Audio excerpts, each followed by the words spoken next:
Good afternoon. Hello? Hello? Hello, good afternoon. Also a big hello, good afternoon, or good morning, depending on where you are to our online audience. Hope everyone is okay. Hope everyone had a good travel here and that you are enjoying so far Istanbul. Welcome to Turkey and welcome to the, sorry, I need my clicker. Welcome to the one event that we have for school leaders in eTwinning this year. It's a big accomplishment. We really want to invest on you. And next year there's going to be another one, just for your information. And my name is Ruth Batista. I'm a Senior Professional Development Manager for the Central Support Service that manages the European School Education Platform and also eTwinning.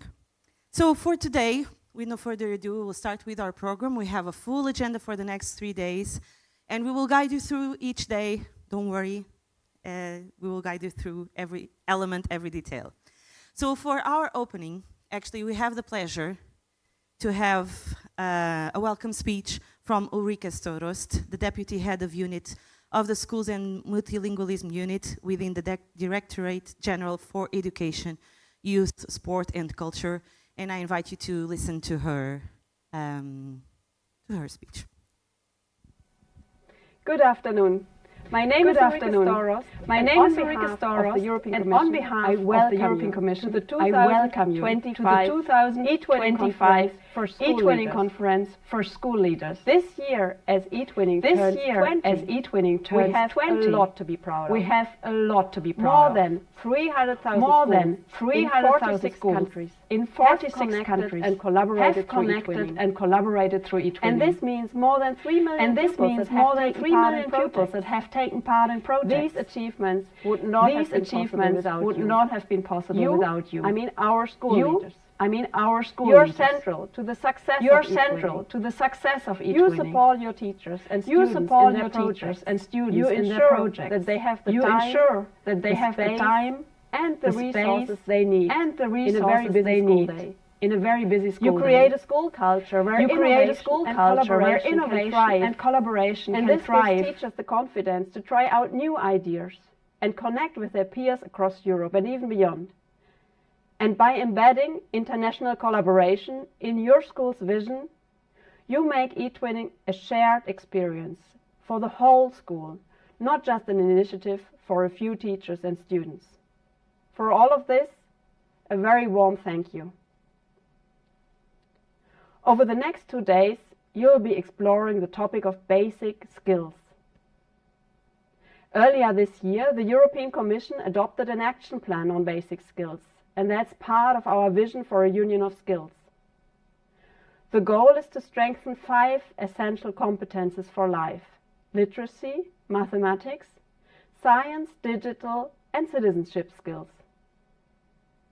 eTwinning is a cross-curricular initiative, and as such, it is ideally placed to support schools in developing these basic skills. And that's why we have chosen this year's annual theme for eTwinning for the school year 2025 and 2026, and that is Skills for Life. eTwinning projects link learning to real-world challenges, and that helps the teachers make basic skills meaningful and relevant. eTwinning is financed by our fantastic Erasmus Plus program. This program offers many other opportunities for you and your staff, including, for example, job shadowing, teaching assignments, and professional learning in other countries. These experiences allow also leadership teams just like yours to learn from best practice and strengthen your collaboration with other schools across Europe. Erasmus Plus also funds partnerships between institutions, helping you and your schools to work together to tackle shared challenges. Finally, I want to point to some tools that we offer you also as a European Commission that help you strengthen your whole school strategies. That is Selfie for Schools and Selfie for Teachers, and the European Toolkit for Inclusion and Well-being Policies. Selfie for Schools and Selfie for Teachers is actually used by millions of teachers and students worldwide, and that helps schools or teachers to identify their own strengths and where they can actually grow when it comes specifically to digital education. And earlier this year, we just launched a self-assessment tool that can help you reflect on your school's inclusion and well-being policy. All of these tools and much more can actually be found on the European School Education Platform, which is also the home of our eTwinning community. So I really hope in this conference you will also see many other inspiring examples that you can take back to your school communities. Let me thank you once more for your leadership, your commitment, and your support for eTwinning.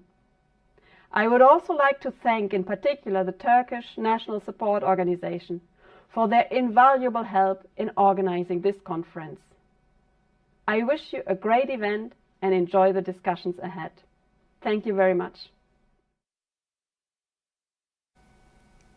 Well, thank you very much, Ulrike. And indeed, we hope that these 3 days will provide you not just some knowledge and some training as well, but the opportunity to exchange and to connect with others. So going back to my slides, I would like now to also invite on stage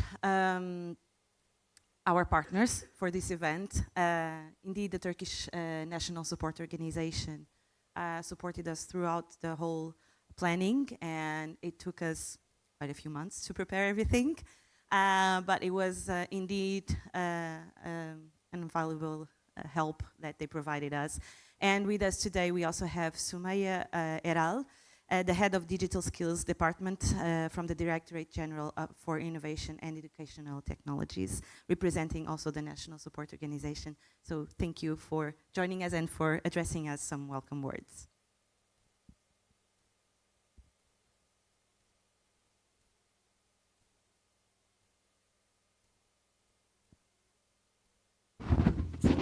Okay.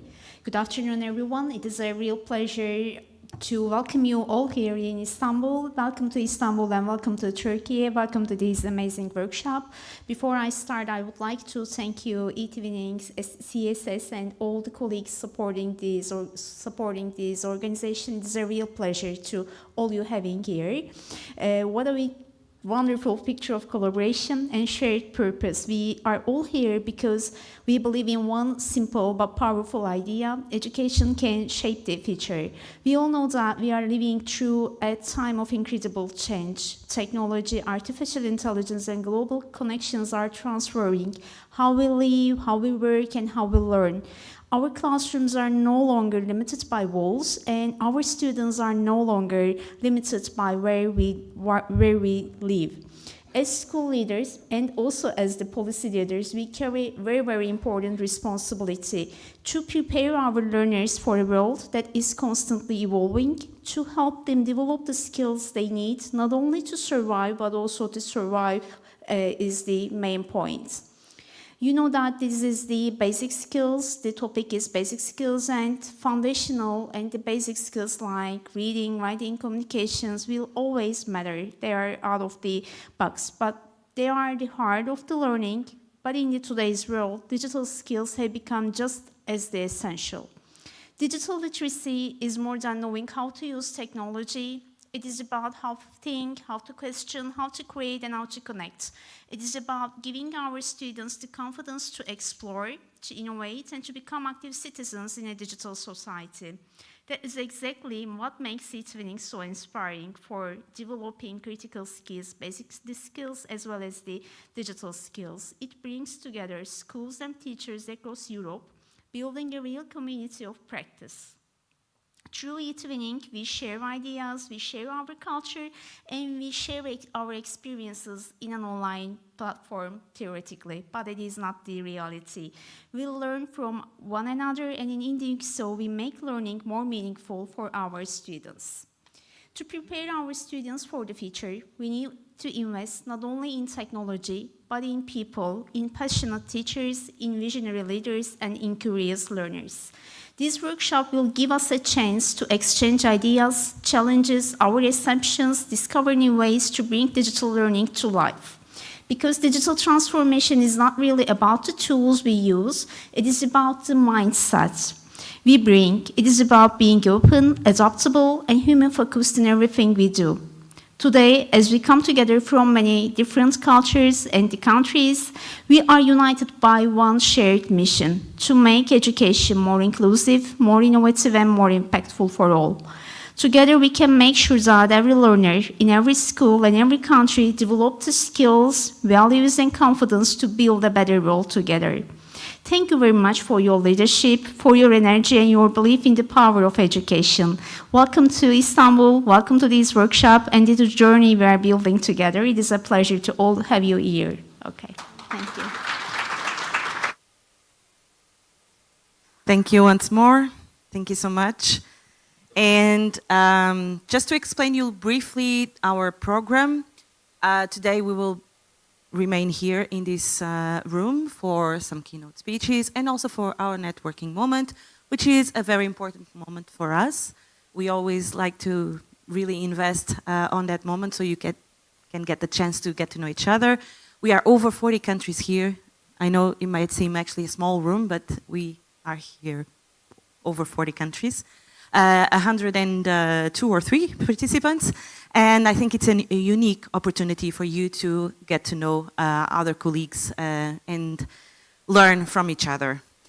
Tomorrow we'll have our workshops throughout the day, and then we will end with a plenary session here called World Café, and we will give you the instructions tomorrow, no worries about that. For the workshops, we will also guide you through those corridors because it's actually quite interesting to go to the meeting rooms, but don't worry. And on the last day, then we will all be here in this room, okay? Further down the program today, I will give you more instructions on the other aspects, such as dinners and lunches and those kind of elements that are also very, very important for us, right? So now, actually, I would like to move on to our next speech. And this is a very special speech, at least for me. This year is actually the 20th anniversary of eTwinning, and we have the pleasure to have talking to us today Anne Gilleran, the Senior Advisor for the Central Support Service, who actually was at the inception of eTwinning 20 years ago. And she also has a background as head teacher, and she's going to talk to us today about schools as learning communities, building capacity through eTwinning. She was supposed to be with us here in Istanbul. Unfortunately, that was not possible, and we tried our best to have her with us anyway, and we will have her from her home in Dublin. So I think Anne is already with us. Yes? Let's give just a second so we can... Yes, there she is. Hi, Anne. Hi, everybody. Everybody, hello. For some reason, in my Teams, I'm only getting the view of the people sitting. I'm not getting a view of you, Ruta. So I don't know. Already. Yeah. Okay. Okay, so I'm hoping that I will be able to see my slides when I start sharing them. So, do you want me to do that now? Or? yes, please, go ahead, Anne. Yes, okay. Well, good afternoon, everybody. Just give me a few moments while I look for my slides, which I think are here, I hope. Preparing my slides. Yes, can you see that? Yes, it's coming up.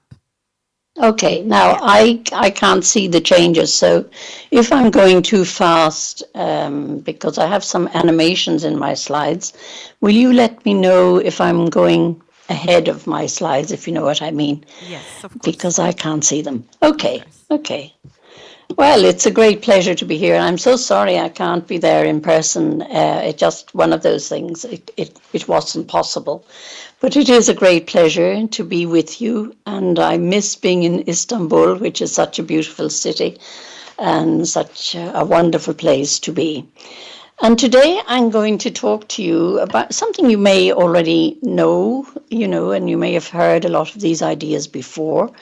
But I always think it's no harm in refreshing our mind about some of the things that we feel are important to us. So today I'm going to look back at the ideas of this, what is a learning organization, because we talk about it a lot, but it doesn't do us any harm to refresh our minds about it, where the concept came from and how it developed. As this is a PDW for leaders, I thought I would also look a little bit at leadership and the crucial role of leadership in all of this process. And then, of course, eTwinning. And as Ruta says, I've been in eTwinning forever, so it's a pleasure for me also to look at how it has developed and how it continues to support teachers in their roles. So let us go. I'm not in presenter mode. No, I'm not. Here I go. So I'm going to start by looking at learning organizations. Now, it might surprise you because I'm sure a lot of you are much younger than I am. But, the idea of learning organizations is almost 30 years old. This seminal book, which I'm sure you've heard of, if not indeed read, was written by Peter Senge, and it was written about industry, about businesses.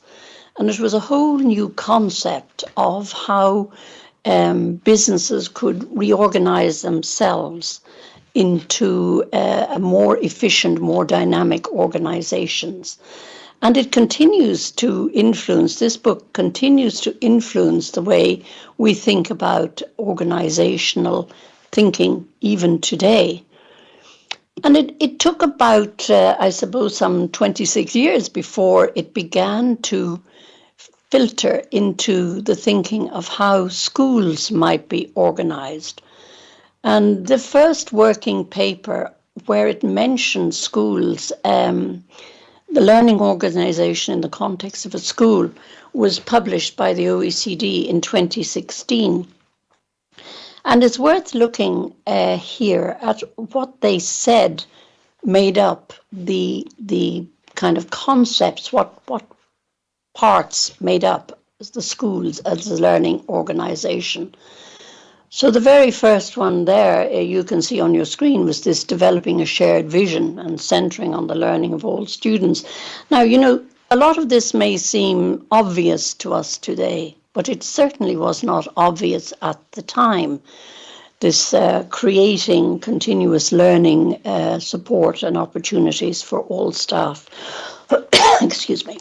Then establishing this culture of inquiry and innovation and exploration. And I think now more than ever in schools, we're at that point. Embedding systems for collecting, exchanging for knowledge and learning. Again, maybe something we take for granted nowadays. Modeling and growing leadership learning.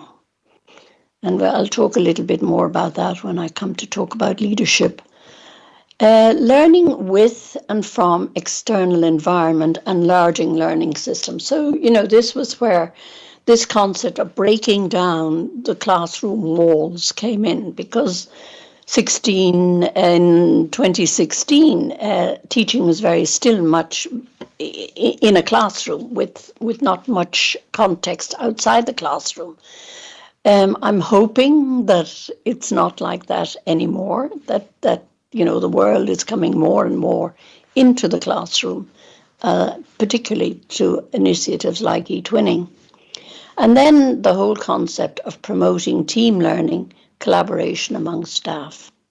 And that, of course, is extremely important in the context of eTwinning, as we will discuss later. But a school cannot turn into a learning organization without some vision, without leadership. So leadership within a school is the most important factor when establishing this idea of a learning organization. So the thinking over leadership has changed in the last 10 years. Initially, we saw leaders as managers, people who did all the kind of administration role, but and it was defined mainly as administration, as indeed it was when Peter Senge wrote his book all that time ago, 30 years ago. Leadership was seen as the managers, the people who did the day-to-day nitty-gritty. Now, that is still there, of course, that for the person at the top of an organization, they still have to deal with all the administration things. But the idea, the concept that a leadership also gives a vision for their organization, that inspires the people working with them, that motivates the people working with them. That was the change from being a manager to being a leader. And we had this changing paradigm of leadership, where the notion of a single leader in which all power is invested has been steadily declining. Now, you might argue there are certain political leaders in our world at the moment who hasn't kind of thought about that message or is going a few steps backwards. But by and large, this concept of the single leader has been steadily declining. Of course, we're working in a much more complex environment. The structures for leadership, I think in most countries, has been steadily improving as time goes by. And the concept of the leaders that are giving to their people working with them an autonomy to move from responsibility to enactment is a very much a central role of this idea. And of course, the context in which schools are operating nowadays is becoming much more diverse. I don't know if you've read the Thales report, which was published this year, called Thales 24. And one interesting sentence I found in it is that compared to 2018, the share of teachers who teach in schools with more than 10% of their students are non-native speakers has increased by 7 percentage points. So we have a hugely diverse student body now. 10 educational systems in this report saw a 25% increase in the proportion of the schools where over 1% of their student population are refugees. So, you know, the issues around dealing with young people who are migrating from other countries and all that entails in our countries is right there within our schools. And that is, you know, something that as leaders, as responsible people, that we have to deal with all the challenges surrounding that. So the paradigm of leadership has changed over the last few years from leadership, which was seen as a kind of an individual process, where all the decisions were held within one person, to a more concept of what we call now, and which I'm sure you're familiar with, shared leadership, where the formal leader's role is to reveal, support, and encourage the leadership capabilities of all the players in the school. And you see that particularly more and more within the context of eTwinning, because within eTwinning you will have teachers in a school who are leaders in their own right in terms of working with other teachers in the school, working with teachers outside their school, working with teachers in other countries. And if the wise person at the top will learn to work with those people, to encourage them, enable them, and support them in order to open their school to a much wider vision of the world. So what does shared leadership involve? Well, it means working, as I've already said, with multiple leaders. It also means working within your school, but perhaps also between other schools, a concept that is also embedded in eTwinning, and we'll talk about that in a few moments. And a shared leadership focuses on interactions more than actions. So it's not necessarily that you want to get done all of these things, but that the interactions between people are what is important. And it involves both formal roles, because most school systems will have a sort of middle management structure, but there can be also many informal leadership roles as well. So the person at the top who can manage shared leadership will make use and will use and will develop all of these things for the benefit of everybody in the school, the staff and the students. But, how does eTwinning fall into all of this? Well, it's been an interconnected community for over 20 years. And I know because I was there when the very first eTwinning happened, and indeed was instrumental with my colleagues in writing the whole concept for what eTwinning should be. And just to give you, I always used to like to do this, and I still do it, is some statistics about the number of teachers that have been registered in eTwinning since the beginning, since 2005. So that's the number of teachers in Europe that have, in some way or other, been touched by eTwinning. The number of projects that have been registered and the number of schools that are currently there. So, you can't deny that eTwinning has had a profound effect on European education, one way or the other. But let's look at the building blocks of eTwinning. So, as a teacher coming in for the first time to eTwinning, I think the starting point, the basis of the kind of involvement in eTwinning has to start with participation and connection. So once you connect there, you can't just sit back and do nothing. You have to participate in something. So maybe you join a course, or maybe you join a group, or maybe you look for a partner. But all of these things require you to do something. And like any community, unless you do something, you don't get anything out of it. The community can't give you things unless you look for them. So the second building block that I see that's important there is the whole concept of learning and self-development. Because if you come into eTwinning, then you have to begin to understand how it works. You have to begin to understand the changes that are happening in education. And eTwinning gives this opportunity to you through the whole professional development offerings that are there. The keystone is collaboration. So eTwinning and everything that happens there cannot happen without collaboration. You have to work with somebody else. You have to develop things with somebody else. Now, whether you can start, as many people do, start this within the context of your own school, and then broaden it out to the context of working with other European teachers. And a key factor of eTwinning is that when you are there and when you do things, there is always at the end a sense of rewarding, be it a certificate, be it a prize, be it whatever, and a celebration of the fact that you've achieved something. And I think that as a community, that is an extremely important part of any development within a community.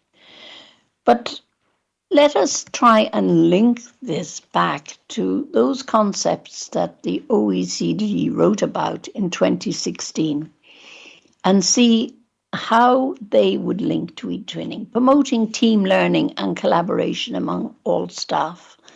That is central to eTwinning. So that's a central point of a learning organisation.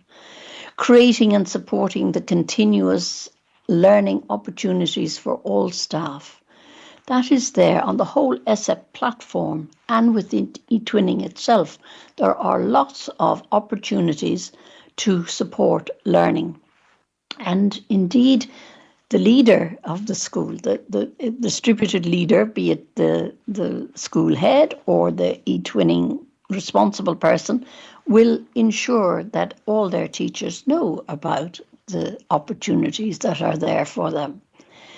Then we have embedding systems for collecting and exchanging knowledge and learning. That is core to the work of anybody working with another teacher in another country. You are exchanging all the time. You are learning all the time about your systems, your challenges, etc. And you'll find quite often that they're quite similar challenges everywhere. Then learning from the external environment. I spoke about this breaking down of the school, the classroom walls, and I think, once you begin to be involved in eTwinning, that goes without saying. You've already knocked your classroom walls all down. And when you work with your students in an eTwinning context, and indeed for yourself, you establish this culture of inquiry. You always start a project with a question, with something that has to be researched, that has to be explored, and explored collectively and collaboratively. So you're already establishing this culture of inquiry, innovation, and exploration. Then you're together, if there are a few people in the school involved in eTwinning, you can bring this shared vision, which is centered on the learning of all students. And I'm sure that in many schools, this is already part of the school's vision for their students. So eTwinning can contribute to that overall school vision. Finally, the modeling and growing learning leadership. You learn by doing. The best way to become an expert at something is to try it out yourself and then tell other people about it. And that's modeling and growing leadership, learning leadership. And if enough people share that across the way, we have quite a dynamic and strong model of leadership learning. And I wanted to talk to you about two new things that are going to happen next year in eTwinning, which will assist even further in this concept of developing yourself, but also developing your school as a learning organization. The first one is called peer learning circles. Now, peer learning circles are small, self-organized peer mentoring groups of 4 to 6 teachers that focus on a shared challenge or interest. Ideally, these are 4 to 6 teachers in different countries, but it could also involve 3 teachers from your school and 3 teachers from another school somewhere else. So these are, you have a challenge, a common idea that you want to explore, and you get together. You join or organize a circle on a specific challenge, interest, or topic, and you meet synchronously with your peers. So, if it's a bit like the concept of a book club, where you all read a book and then you come together to discuss it. In this context, you have a specific challenge or idea or topic that you're all interested in, and you come together and discuss it periodically. During these meetings, you share, discuss, and provide each other with support, and you learn in the process. When you take a course in physical course, a face-to-face course like the one you're doing today, this PTW, a lot of the most effective learning takes place at the coffee break, or the dinner, or the lunch, or when you're outside smoking with a colleague or just enjoying the fresh air. The ideas are exchanged, and this is the concept of these learning circles, that they are informal, but that you, through discussion, through exchange, you learn. So that's the first new initiative. The second one are called professional learning journeys. Now, what these are packages of thematically interlinked content and activities. And there's a whole list of them there, which I won't read because you can read them all for yourself. And you do this in the form of a journey. I'll give you an example in a moment. On completion of this journey, you get a specialization certificate, and you're shortlisted then to take part in on-site workshops or conferences. So you have the opportunity maybe of coming to another BDW or to come to one of the conferences that are run every year. Professional learning journeys. Now, let me give you an example of one. This is one, a learning journey about citizenship education. And if you like to think of it as a journey on a train, you have stations. So the first station would be to read an article on the ESEP website about citizenship education. That's the first step. Then you'd have to reply to a reflective question and answer about the article. So you don't just read it, but you have to think about it and answer something about it. Then attend a webinar teaching about human rights in your classroom. Would be your next station. And then you'd have to respond to something about that webinar. Then you complete a short online course fostering civic education in students. And then you would share the course output in the group. Okay, so that would be, it's a journey, a professional journey of 6 steps. Then the conclusion one is if you do it all successfully, you get your specialized certificate and are shortlisted for events. And conclusion 2 would be a publication of an article written by you on what you have found to be the best outputs of your journey. And over time, it's hoped that these outputs will form a resource for people, for other teachers, a resource and an inspiration for other people to take part. So there are 2 new activities which will be piloted next year for the first time. And we look very much forward to see how they develop. But I think they have a lot of promise for people in building, if you like, further strength in the community of eTwinning. But you know, the culmination, I suppose, of a school as a learning organization is found within the concept of the eTwinning school.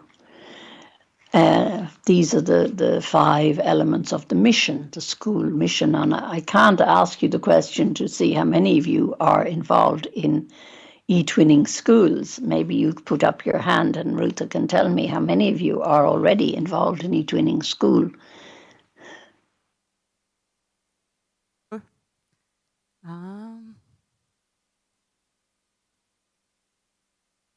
About 30. About 30, very good. So you are already, in a learning organization. You have learned the value of being a model, if you like, for other schools. And maybe in the course of this workshop, you can have an opportunity to talk about your experiences in eTwinning school. But an eTwinning school will encompass all the elements of a learning organization, where you will have shared leadership, where you will have a lot of collaboration and teamwork. Now, I'm not saying that teachers in schools that aren't eTwinning schools, who haven't applied for the label, are not also models of collaboration and teamwork. They probably are, but it does help to make it public, if you like, to apply for the label, to see your school as a special school, because that's what an eTwinning school is. And they are inclusive and innovative learning organizations. So I don't know how I'm doing for time. I think I'm okay. Yes. Okay. But yeah. So there's a lot of talk now about artificial intelligence and things like that. So I said that I was reflecting when I was preparing this how I would, if asked, describe our world today, our society. And, it's very complex, as our first speaker said. It's chaotic, it's threatening, it's media driven, it's market driven, it's obsessed with the instant celebrity and trivia. And all of this is underpinned by technology. And I decided that I would ask our friend in the corner that nobody likes to talk about, ChatGTP, how they would visualize the world of today. And this is what they came up with, a very interesting visual, if you like. So we have, a world of contrasts, a world of a collage of contrast, if you like, where we have on one side a world assailed by war, by climate change, by fire, by destruction, by migration, by people displaced, running away, looking for a safer home.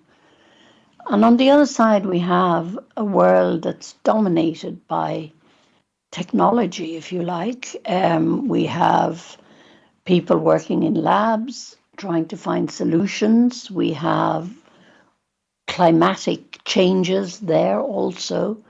We have satellites that are watching us all the time, plotting our every move. We have a globe that's cracking slightly at the bottom as we maybe don't protect our world enough, our nature enough. And in the middle, we have young people. And what's interesting about these young people is that they are holding, on one hand, they're holding a smartphone. And on the other hand, they're holding a seedling. And I think this is a powerful image because they are, through their, it's a kind of visual metaphor for them to learn to balance their digital environment with the need for an environmental rebirth. So their job will be to balance the two, and our job is to educate them. So we are in this situation where we have to decide what is it that's important for us to teach them, apart from, of course, the what we have to teach them, the curriculum and all of that they will need for their examinations. What else do they need? Well, they need this. They need to be able to solve problems. And we have to make sure that we develop that ability in them. More than ever, we have to give them the gift of critical thinking, particularly in this world that is so threatened, if you like, on one hand, but could be opened on the other hand by the whole concept of artificial intelligence. We have to be able to help them be critical about what they're looking at, what they're seeing. Is it real? Is it not real? To make judgments. So that this is such a crucial element in the way we educate children. The ability to understand and use technology.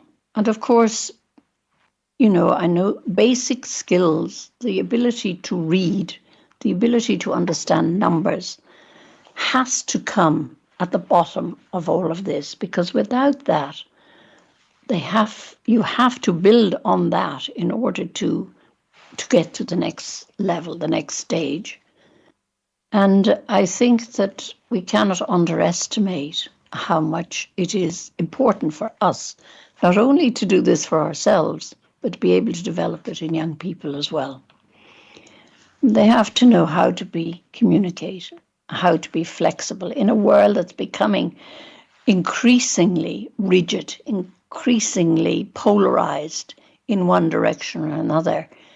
We have to try and fight that polarization, to stand up for what we believe in, to stand up for inclusion, to stand up for freedom of expression, freedom of thought. We have to, it's incumbent upon us to develop this in our young people. And above all, to help them become resilient. Because the only thing you can be certain of in this current world is that things are going to change. And they change quickly, and they can change dramatically within a day.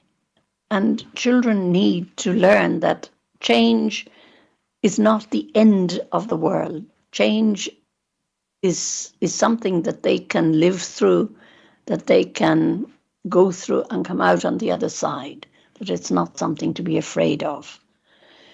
And we do this by using some of the tools at our disposal in terms of our project work, the way we work with them in schools, through collaborative learning, through project-based learning. These are elements that help us to develop these things in children, in young people today. And at the core of all of this is, of course, eTwinning.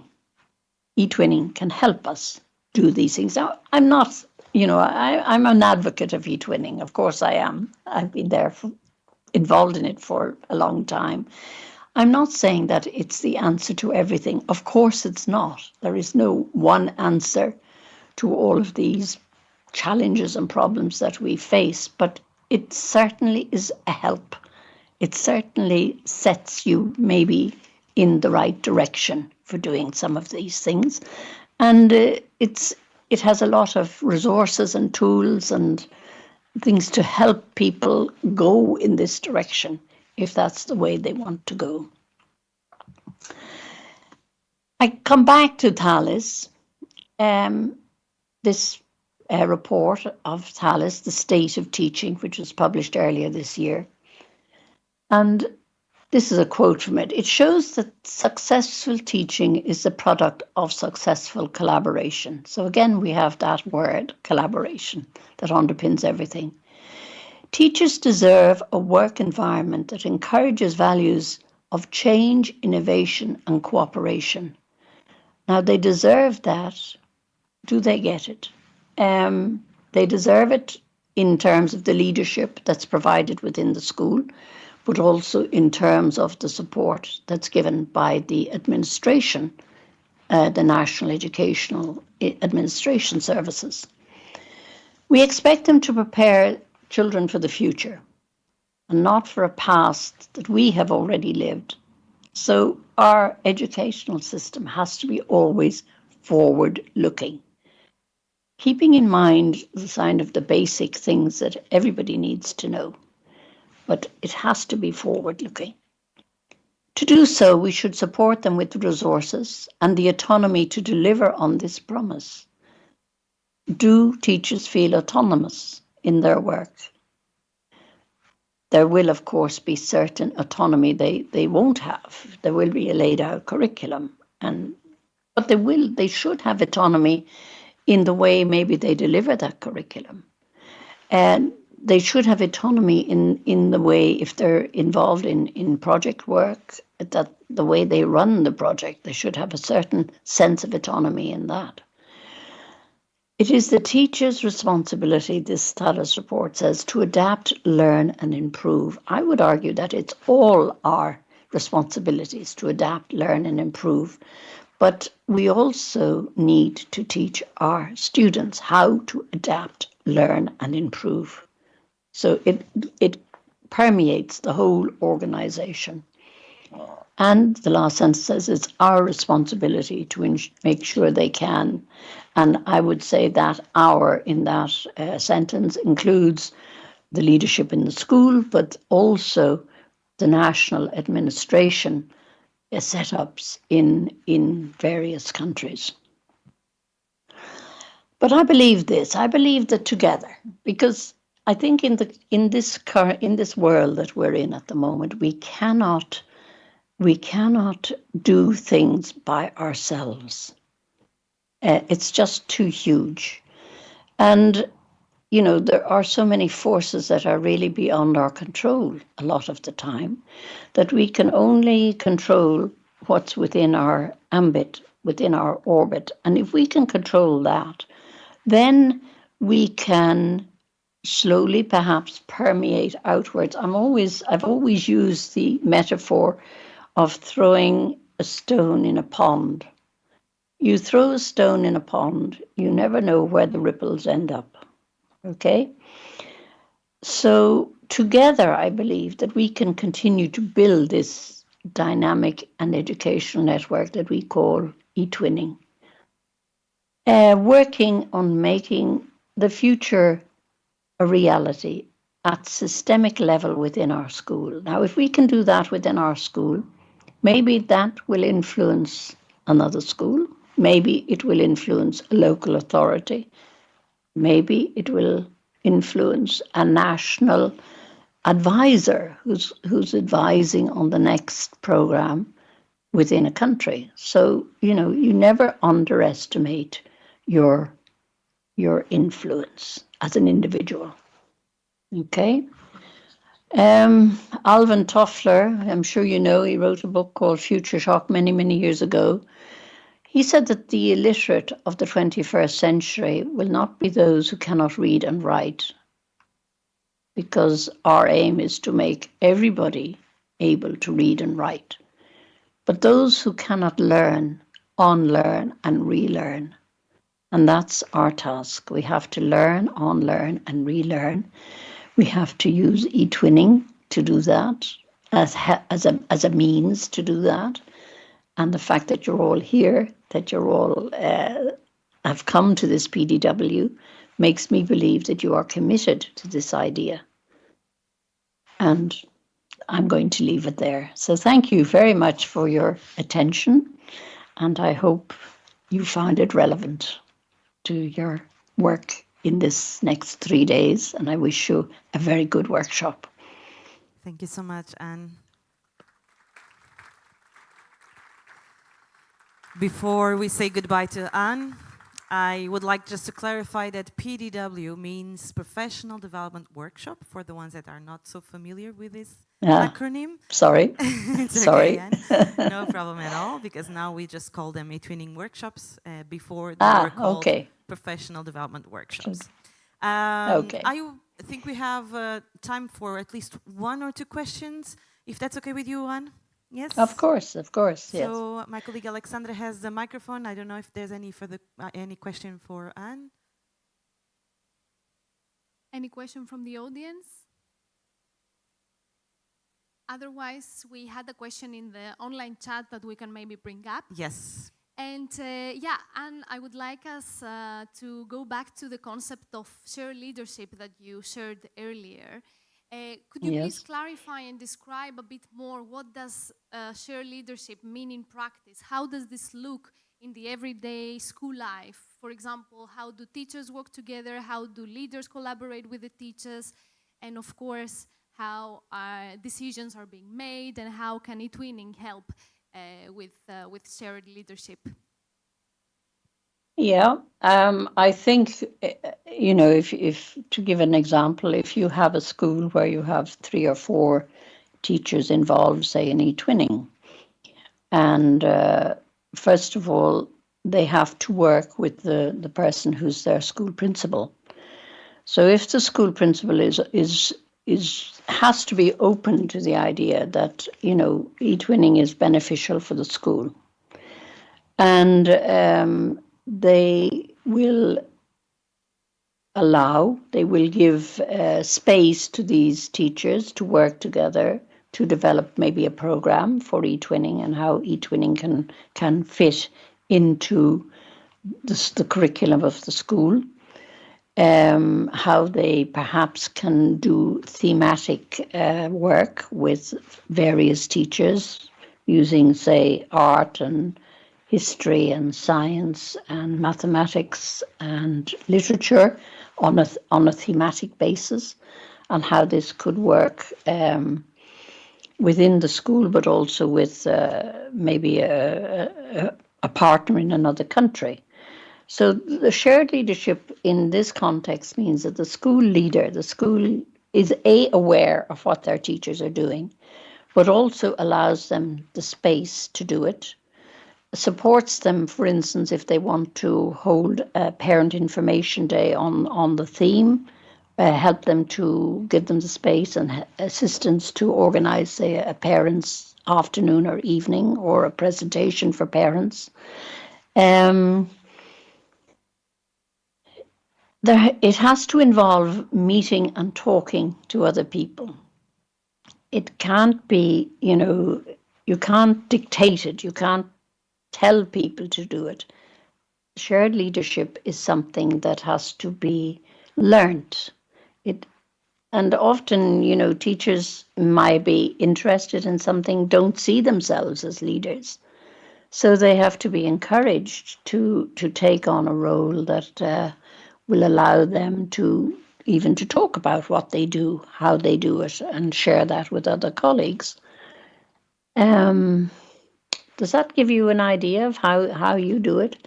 Yeah, It's not just one person. Like that one person at the top. I was a school head for years, and I had to. Of course, you have to liaise with the government. You have to return all your statistics and all those reports and all those kind of things. Nobody else can do that for you. But what other people can do is they can feed into your work. They can assist you by telling you about things, about what the school needs or what the pupils needs. And a shared leadership means that if you have a vision of what you want from a school, maybe that vision can be enriched or changed or developed in relationship with the other teachers in the school. So it's not me coming in saying, this is my vision for the school, but coming in with saying, I want to develop a vision for the school. I have some ideas, but I'd like to hear yours as well and give them context for giving you ideas. So it's very much working together, working with people and developing people all in every aspect. But some things can only be done by the person at the top, but not everything has to be. Thank you, and indeed, throughout this event, we will have a lot of examples being shared. So stay tuned. Good. And Good. throughout the workshops, also on the third day, we will have some case stories shared. So thank you so much again, and for making your time to be with us today. Have a wonderful rest of your day. And we will continue now with our next keynote speech. Okay. And I kindly ask. Thank you so much, and bye-bye. Bye-bye. Sorry. So for our next keynote, don't worry, we'll have a break afterwards, okay?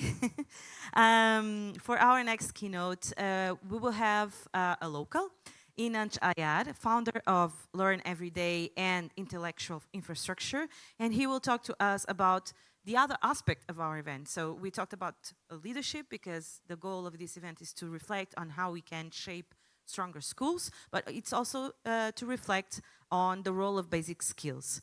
And that's what we will hear now. And oh, there he is. Sorry, I was looking for him. And thank you so much for accepting our invitation to be with us.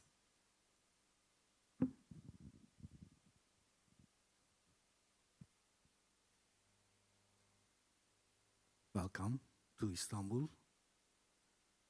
I will begin with some questions that we'll ask to myself. And at the end of the presentation, I hopefully will answer these questions. As every human being, I like my questions first to have answers.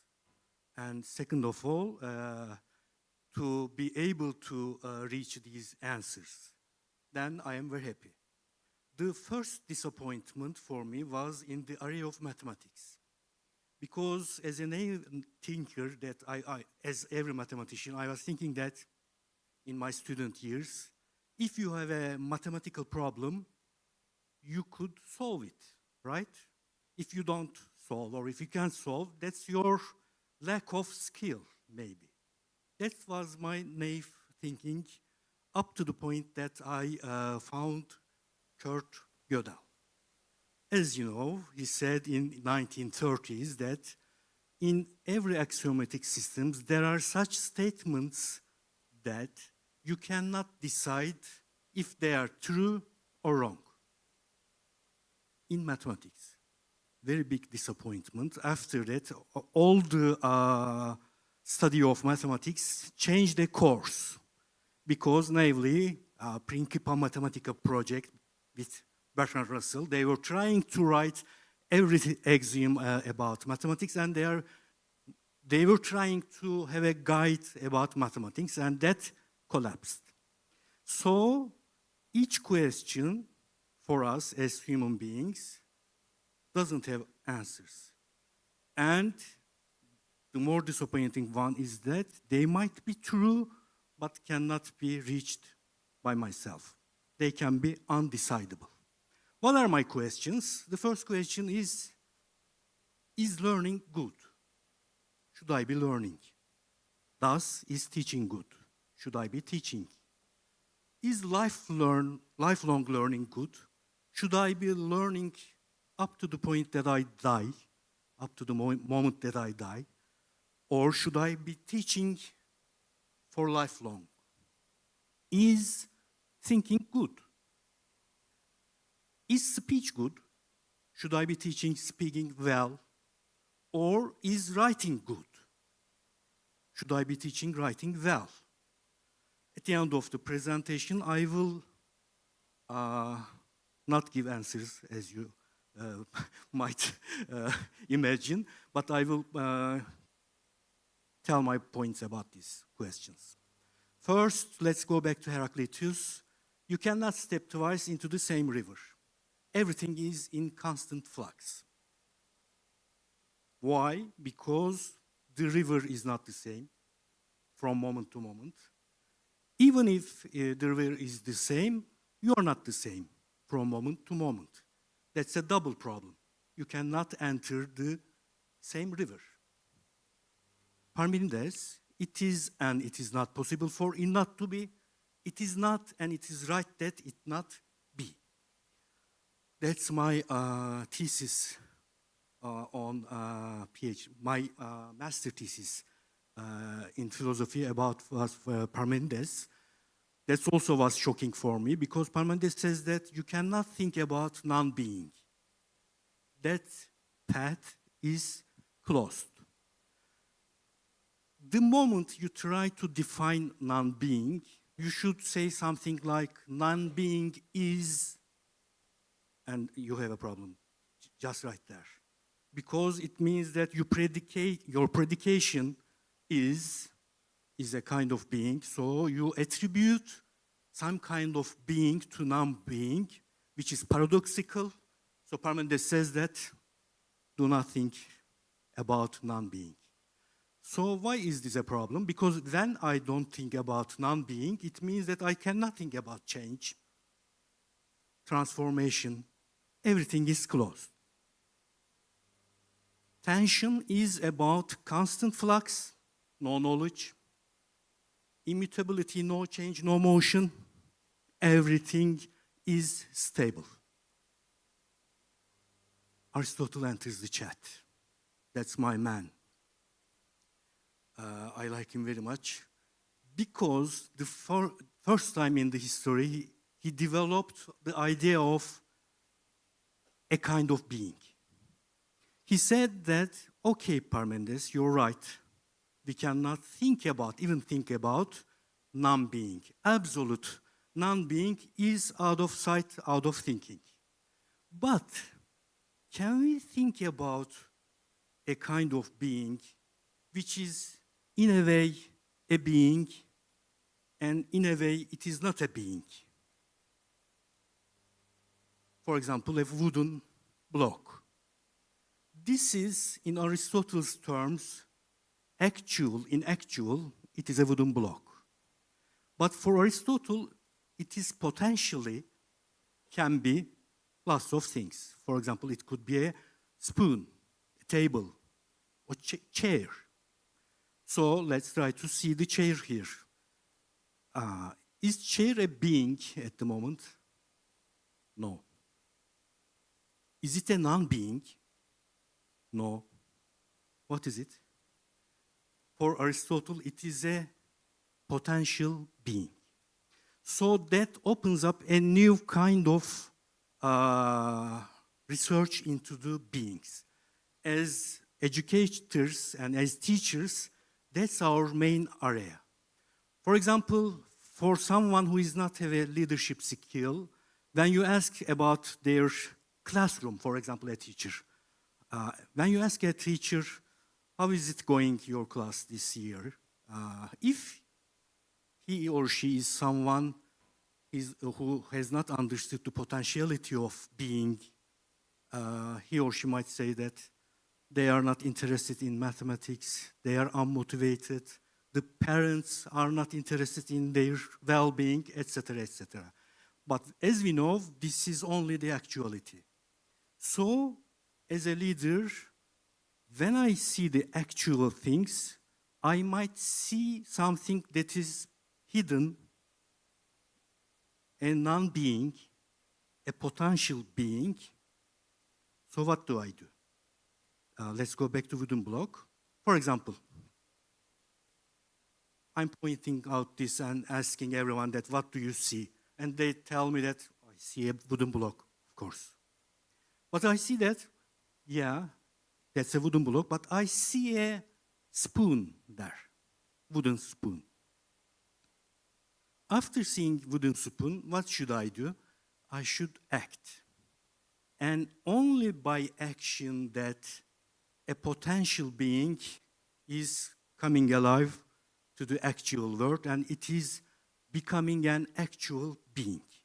So all this world and everything between our interactions, everything, the moment we see them as actualities, but there are hidden and unseen potential relations, synthesis, and connections.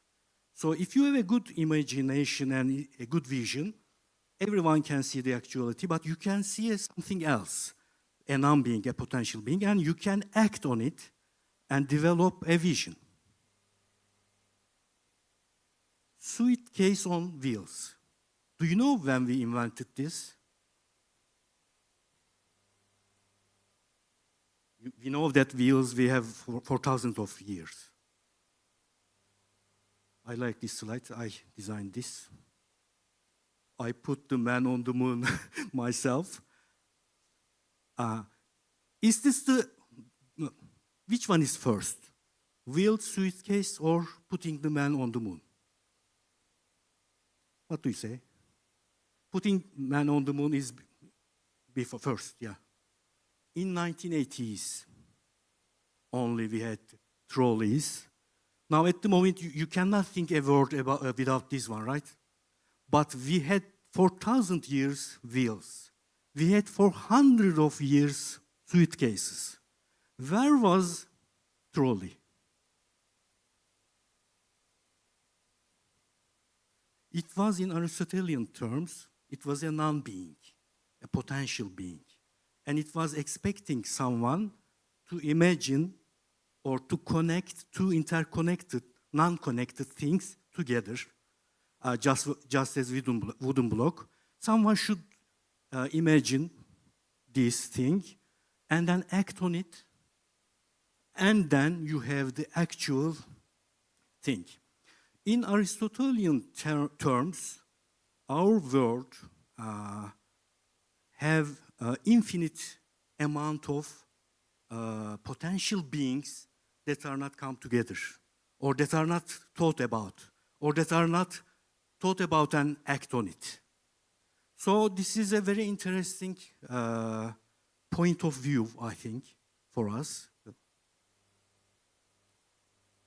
So let's go to Aristotle's logic of action. In Nicomachean Ethics, Aristotle asks a question. He asks, what is the good for the war? The good in ancient Greek means it is a teleological thing. It means aim, objective, the state that I'm trying to reach. Why do I fight? What is the good? It's victory.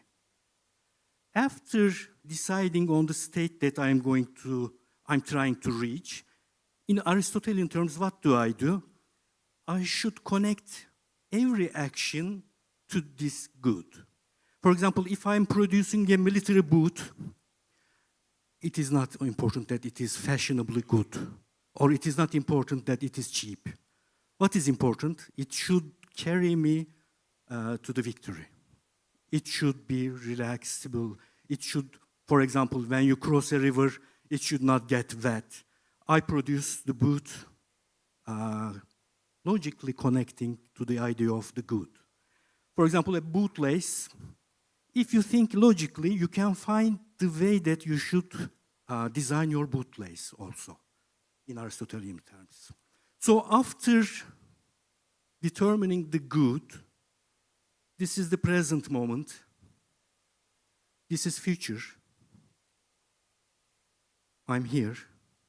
What do I do strategically? I'm thinking about a state that I'm trying to reach.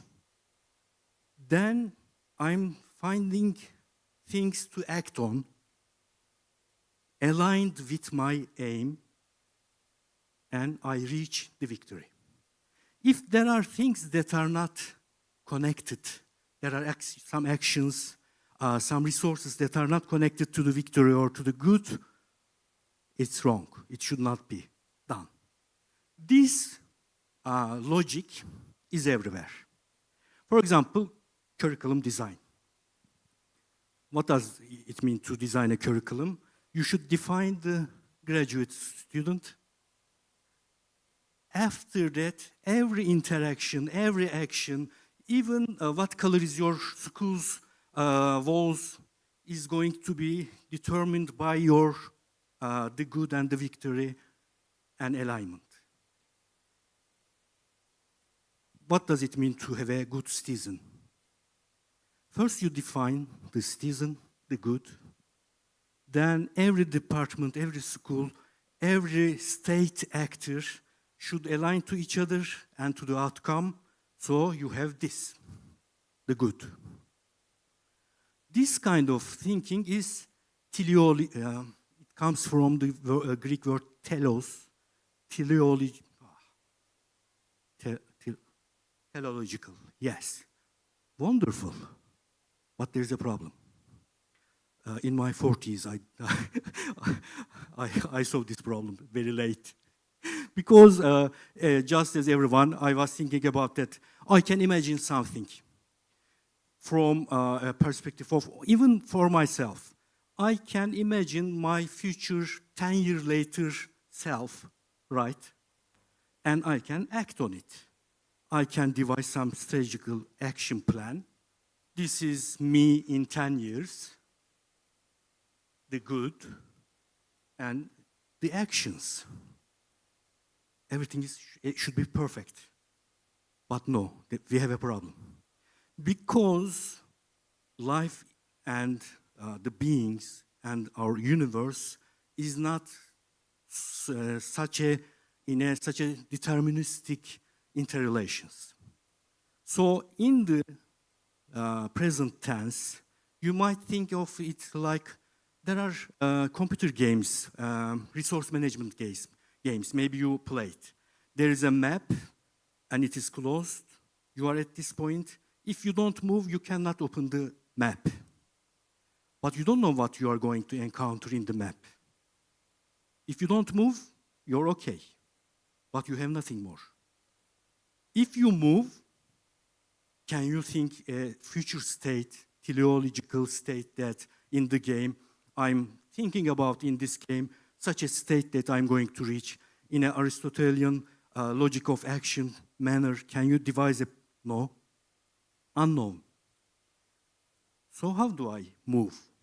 If I'm at a point, for example, oh, I have the hour here, okay, very good. I was trying to count my time. For example, artificial intelligence at this point. What can you suggest to people? Can you devise a 10-year plan for your school? Or can you tell parents anything about the future state of the world? No, you cannot. Because at this moment we are here and predictively it is not something that we can find in the past that we extrapolate and think, oh, then the world is going to be like this in 10 years. No. So there should be a way to act.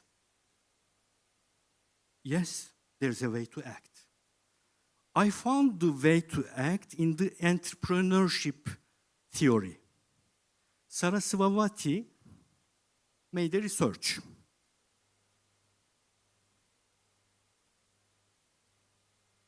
Effectuation. She tried to find the way entrepreneurs, but master of entrepreneurs who has mastery in the area, how they think. She tried to find a pattern. If we can find a pattern in entrepreneurial thinking, so we can teach people how to think entrepreneurially. So he devised a company and made a research, and half of the group was newcomers to entrepreneurship, and the other half were veteran. Yeah. 3 exits, wonderful companies. And she asked them to think about, aloud, by recording, think about this company and try to make it grow. And then after they tried to find the patterns in the text, and they found. Newcomers were thinking in an Aristotelian way. They were thinking about future states, and they were thinking about future resources, and they were thinking about how to gather all these teams and people and resources and everything, material, so that they can move forward. The master ones, what they did was very different, totally different. They started where they are. They biasly, they were action-based. So they tomorrow started to act on their resources, who they are, who they know, what they have, and start. At this point, in the present moment, you don't have a future state in the teleological sense. You don't know where you're going. But we know that you should act, move. But how? How should I move? You should move more critically and more open to threats and good things also. Because you might have some dangerous situations, or you might have some opportunities. So how do I see opportunities, or why do I see opportunities? Because as you move, you open up your territory map. You encounter new people, new teams, and you start to think about, with your own experiment and knowledge, new aims you can develop and devise. For example, it is a good example, Slack. It is a team communication tool. At first, they started as a game company. They were trying to design a mobile game. But in 2 years, they couldn't succeed. At a meeting, they talked to each other that we devised an internal communication tool. What about if we put this to the world? And they put it to the world. And now Slack, at the moment, is the most important team communication tools, 1 of them. Think about it. Here, they could not imagine the Slack. No way. Here, they could imagine Slack. How was it possible? Because after starting and doing some experiments and interacting with the world, you get new information. You get new insight. You open up your territory and map, and you can see new connections. So when you move, you might begin to imagine something else. It is just like life, I think. So that's why lifelong learning is important. Because as we wish to have a guide to how to live, right? It is very disappointing, by the way. As a human being, all of us, we are writing our guide of how to live. The moment that we complete the guide, we will not have a life to live, interestingly. That's unfair, by the way. I think we should have had a life to write the guide and a second life to apply the guide. Because you should always be acting, experimenting, but not blindly. Because if you go blindly, you cannot see the wheeled trolley suitcase. You always live with the wheel and the suitcase. You cannot interconnect them. So how do we interconnect two things that are not at the moment a being, a potential being? How do we do this? By imagination. For imagination, what do you need? You need to have raw material and some skills about thinking and developing your thinking skills. So, for students, we should teach them how to act anyway. Maybe without a victory or the good or the bright future or the state, but by acting and by learning, we develop, in an Aristotelian term, phronesis, practical wisdom. So I will connect all of this to the first questions, by the way. What you have is episteme, I mean rational knowledge, practical wisdom, phronesis. As you move, you develop practical wisdom. You cannot sit down and develop practical wisdom. You should move without dying, of course. Don't die, move. If you move and you don't die, you are okay, and you are learning, and you are experimenting. And the third thing is skill. Something that is developed through repetition. You need all three of these. So, the first questions. Let's come to my first questions. Is it good?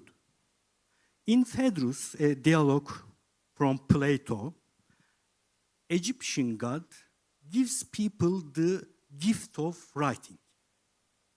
And he says, now you have a remedy for not forgetting. You may remember everything because you have writing. But Plato says that just as it seems to be a remedy, but I feel that it is also a poison. Because while it is going to give me power of not forgetting, also it will loosen my memory skill. And Derrida enters enters the chat, and he says that writing was always there. And the pharmakon, word pharmakon in ancient Greek means, it has double meaning. It means remedy and poison. So Derrida says that, Plato, you are trying to say that the writing at the long term will make us worse. By the way, we can think about this because the neural deep learning networks are all based on written text. Up to the point 2025, They download the internet, all written material, and they develop the thing. Plato says that the speech is closer to the truth. Do not go into the writing. Do not write. Derrida says, oh, it's not that easy. That's a double-sided thing. It is not good, or it is not bad. So just as writing, what is writing to speech? So at the moment, I think learning and artificial intelligence, also they are pharmacon. They are not good inherently, or they are not bad inherently. You can't have the package. For example, you can't say to the Egyptian god, give me the writing, but with only the good parts. I don't want to have the other parts. You cannot say. That's a complete package. That's what Derrida is trying to tell. You have the whole package. And the package is not inherently good or bad. But what do we know about inherently good is I think some lifelong skills, universal skills that can be still preached to develop. For example, critical thinking. Critical thinking itself is such a position that it is not trying to preach you something good or bad.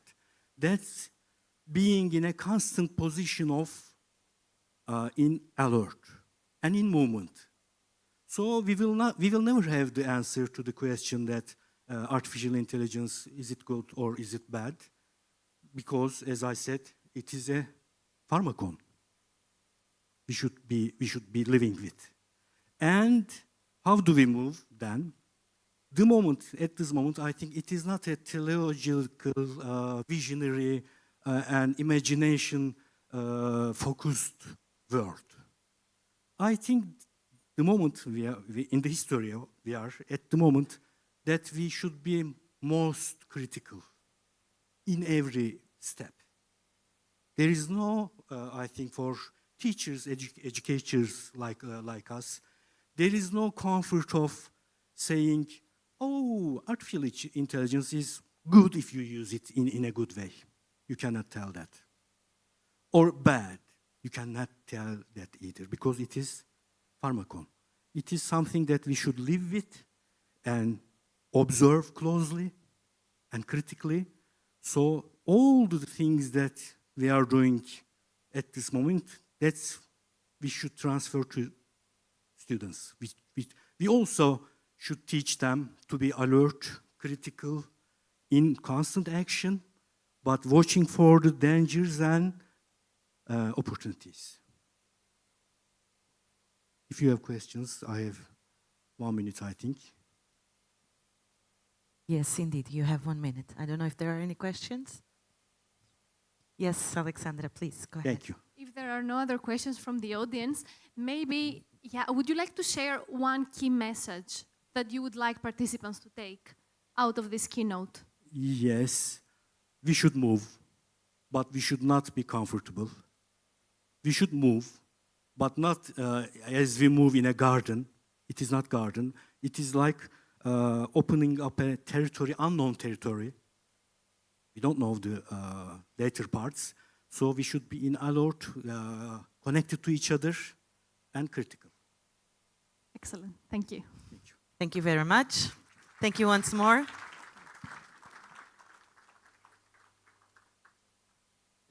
This is İnanç contacts. İnanç, I don't know if you have to leave immediately, but if you have the time to join our coffee break, that would be lovely. And if you want to talk to him, please go ahead and have a coffee with İnanç. Now, I would like to actually say goodbye to the online audience. Thank you for joining us, and we see you tomorrow online for the workshops and at 9:30. And I think we're over, right? Thank you. And